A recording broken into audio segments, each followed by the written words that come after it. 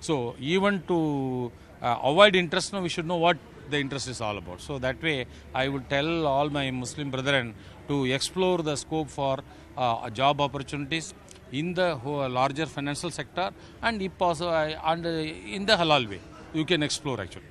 سر کی جو محنت ہے تعلیم کے حوالے سے، اور تعلیم کے بعد ہے نا تعلیم کی جو قوت ہے اور تعلیم کی جو جیت ہے، تو وہ ہے نا ان کی زندگی میں ہے نا انہوں نے بہت اچھے ایک مقام تک اس کو دیکھا ہے اور پایا ہے. صداقت اللہ کہتے ہیں کہ نیشنلائزڈ بینکوں میں اسلامک بینکنگ کو متعارف کرانے کی تجویز مرکزی حکومت کے زیر غور ہے. اس سلسلے میں سیاسی اور سماجی سطح پر بیداری لانے کی ضرورت ہے. نیوز 18 اردو کے لیے چنئی سے رؤف احمد حلور کی رپورٹ. امریکی صدر ڈونلڈ ٹرمپ نے کہا ہے کہ امریکہ روس کے ساتھ جوہری ہتھیاروں سے متعلق ایک تاریخی معاہدے سے دستبردار ہو جائے گا. ٹرمپ نے کہا کہ روس نے 1987 کے انٹرمیڈیٹ رینج نیوکلیئر فورسز معاہدے کی خلاف ورزی کی ہے. صدر ٹرمپ کا کہنا ہے کہ روس نے ایسے میزائل تیار کیے ہیں جسے روس نیٹو ممالک کو بہت ہی کم وقت میں نشانہ بنانے کے قابل ہو سکتا ہے. حالانکہ روس نے معاہدے کی خلاف ورزی کی تردید کی ہے. ناظرین آپ کو بتا دیں کہ ایک ایسا معاہدہ ہے جس کے تحت زمین سے درمیانی فاصلے تک مار کرنے والے میزائلوں پر پابندی ہے. یہ فاصلہ 500 سے 5500 کلومیٹر کا ہے.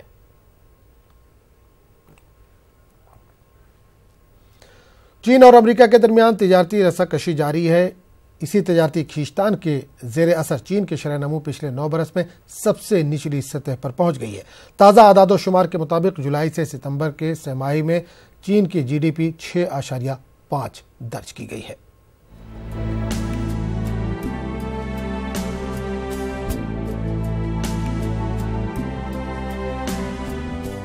چینی معیشت سست روی کا شکار ہے. اس میں بیرونی عوامل کا زیادہ اور داخلی عوامل کا عمل دخل کم مانا جا رہا ہے. تیسری سہ ماہی میں مجموعی اقتصادی پیداوار کی رفتار 6.5% رہا. سال 2009 کے بعد یہ کسی بھی سال کی تیسری سہ ماہی میں اقل ترین شرح نمو درج کی گئی. رواں برس پہلی دونوں سہ ماہی میں چین کی شرح نمو 6.8 اور 6.7% رہی تھی. یہ شرح حکومت کے اعلان کردہ اشاریے سے کچھ زیادہ تھی. چین کے قومی شماریاتی بیورو کے ترجمان نے ان اقتصادی اعداد و شمار کو مستحکم قرار دیتے ہوئے ملک کی ترقی کو متوازن قرار دیا. 总的来看，前3季度国民经济运行在合理区间，保持总体平稳、稳中有进的发展态势。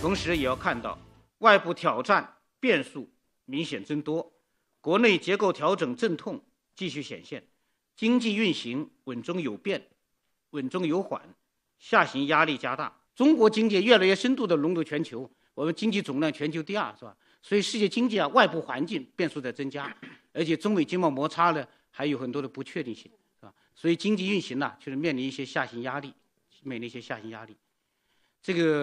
这样一些外部的环境呢，会给我们经济的稳定运行增加一些不确定性。